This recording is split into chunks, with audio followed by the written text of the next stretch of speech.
Olá, eu sou Mariane Roma. Hoje nós vamos falar sobre metodologia científica na prática. E para falar desse assunto, eu conto com a presença do doutor Orleâncio Azevedo, PhD. Seja muito bem-vindo, doutor. Obrigado, Mari. Bom, para a gente iniciar a nossa conversa, eu queria que você contasse para a gente como o PPCR ajuda a estruturar o pensamento científico desde a formulação da pergunta de pesquisa até a publicação dos resultados. Bom, o PPCR, né, é um curso de 10 meses, aonde a gente tem o envolvimento de praticamente todo o conhecimento, né, toda a estruturação sistemática do método científico, né? Então, a gente faz desde a estruturação da pergunta de partida, perpassando, né, pelo estabelecimento de população e amostra, né, que testes estatísticos são mais adequados a serem utilizados, né, como é que esses resultados eles podem ser escritos, que conclusões podem ser extraídas desse trabalho, né, e a formatação final desse artigo e envio para publicação em revistas internacionais. Agora, na prática, doutor, quais critérios são fundamentais para escolher o desenho de um estudo adequado em pesquisa clínica?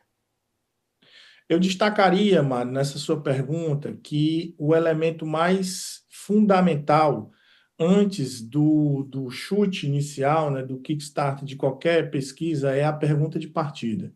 E a pergunta de partida, né, na mente do pesquisador, ela tem que ter como endereçamento, né, ela tem que ter como objetivo, como alvo, um problema que a sociedade enfrente, né? Então, você tem que ter a estruturação desse problema e, a partir desse problema, estabelecer uma pergunta de partida. E a pergunta de partida, a partir dela, vão derivar uma série de conhecimentos, né? Vai derivar uma hipótese, vai derivar uma justificativa, e o método pode ser desenhado a partir dessa pergunta. Doutor, quais são os principais desafios éticos enfrentados nesse processo e como superá-los de forma responsável?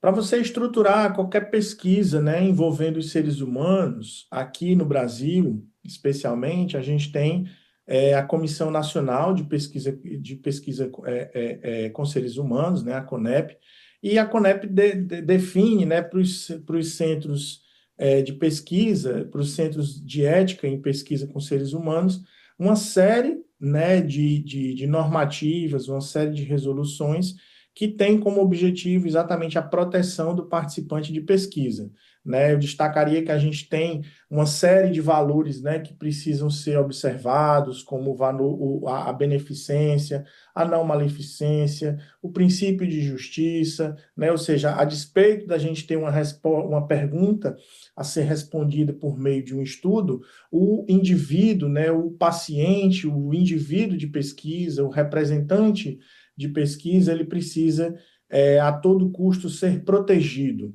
né? Então, a gente precisa ter garantias que aquele estudo não vai produzir, né, prejuízos para aquele indivíduo, tem que haver o máximo de controle de efeitos colaterais e adversos. O centro de pesquisa, né, precisa promover todo o atendimento para qualquer desdobramento prejudicial que aquele paciente possa apresentar diante daquela pesquisa, né? Então, existe exatamente o cumprimento dos elementos éticos, né? Dos valores morais, das premissas éticas para o representante de pesquisa. Doutor, e de que maneira a interpretação estatística influencia diretamente a qualidade e também a credibilidade dos resultados obtidos? Isso é um ponto também muito importante que você está colocando, porque a gente, quando desenha o método de estudo, o método estatístico da análise daqueles resultados é um ponto fundamental.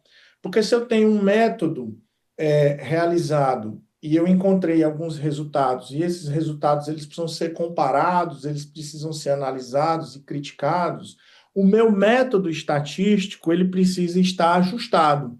Um exemplo muito simples, né, que eu digo para você, é que se eu tenho dois grupos que precisam ser comparados, eu posso utilizar um t-teste. Se eu tenho mais de 2 grupos, eu já não posso usar esse t-teste por conta de uma limitação técnica que a equação apresenta. Eu preciso usar, por exemplo, um teste ANOVA. Então, essa estruturação estatística, eu diria também que é uma coisa que é extremamente importante para o pesquisador, tanto da área básica como da área clínica, se apropriar. E é algo também que o curso trabalha de maneira muito profunda, no terço final do curso, no último módulo, os elementos estatísticos de pesquisa clínica. Doutor, agora para encerrar, quais exemplos de projetos poderiam surgir no contexto brasileiro aplicando essa metodologia e quais obstáculos costumam aparecer no momento da publicação? A gente tem, Mari, num país como o Brasil, né, que é um país continental, a pesquisa clínica ainda muito tímida, né? Você tem grandes centros, né, como o Sudeste, tem grandes hospitais que têm uma pesquisa clínica muito forte. Alguns hospitais do Nordeste também têm uma pesquisa clínica muito forte. Mas, atualmente, a gente precisa sensibilizar muito os pesquisadores, os professores da área da saúde, a ter essa visão de desenvolvimento de pesquisas clínicas que sejam mais voltadas, né, ao bem-estar da população. Hoje eu destacaria para você uma área que está sendo muito discutida no âmbito da saúde, no âmbito da educação, no âmbito social, que são os transtornos do neurodesenvolvimento. A exemplo disso, a gente tem o transtorno do espectro autista, né? Então, que centros, né, que a gente tem hoje no país que estão desenvolvendo pesquisas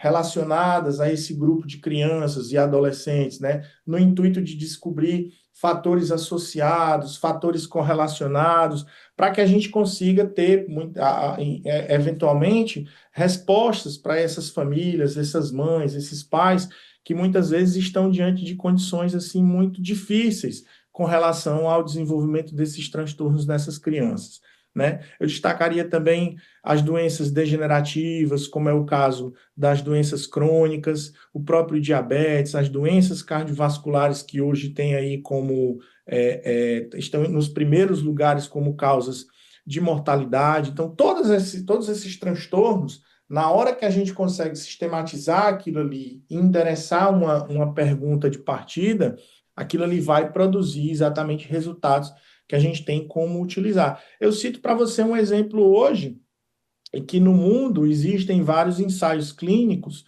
que estão investigando essas novas drogas, essas novas moléculas contra os transtornos de obesidade, né? Que hoje houve um reposicionamento desses fármacos, né? Mas a semaglutida, o retratutida, né? Todas essas drogas, todas essas moléculas estão participando, né, ativamente desses estudos clínicos e que os resultados ainda estão sendo colhidos, né? Ainda estão sendo observados nas populações.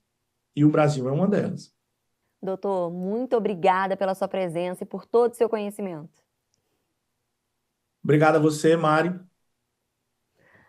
É isso, gente. Chegamos ao final. Muito obrigada por nos assistir e até a próxima.